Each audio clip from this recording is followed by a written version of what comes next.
Praise the lord. దేవి నామానికి మహిమ కలుగును గాక. ఈ యొక్క ఉదయకాల సమయంలో ఈ వీడియో చూస్తున్న ప్రతి ఒక్కరికి యేసుక్రీస్తు పరిశుద్ధమైన దివ్య నామములో వందనములు తెలియపరుస్తున్నాను. ఈరోజు ప్రభు మనకి వాగ్దానం ఇవ్వబోతుంటున్నారు. ఒకసారి మనము వేద గ్రంథముల నుంచి చూసుకుందామా.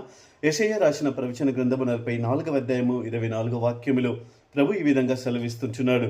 గర్భం నుండి నిన్ను నిర్మించిన నీ విమోచకుడు యెహోవా ఇలాగ సెలవిచ్చుచున్నాడు, యెహోవానగు నేనే సమస్తమును జరిగించువాడును. ప్రియా దేవుని బిడ్డ, మన కోసమే ఆయన సమస్తమును జరిగించువాడై ఉంటున్నాడు. ఎందుకనగా మన దేవుడు జీవం గల దేవుడై ఉంటున్నాడు. ఆయన చనిపోయిన దేవుడు కాదు, సజీవుడై ఉంటున్నాడు. కాబట్టి యెహోవానగు నేనే సమస్తమును జరిగించువాడనై ఉంటున్నానని చెప్పిన దేవుడు, నువ్వు ఏ కష్టంలో, ఏ సమస్యల్లో, ఏ పోరాటంలో ఉండి ఉంటున్నావో నీవు ఆయన మీద ఆదుకొని నువ్వు మోకరించి ప్రార్థించినట్లయితే నిశ్చయముగా ఈ యొక్క దినమున ఆ సమస్య నుంచి దేవుడు నీకు విడుదల దయచేయబోతుంటున్నాడు. దేవుడు నిన్ను దీవించును గాక.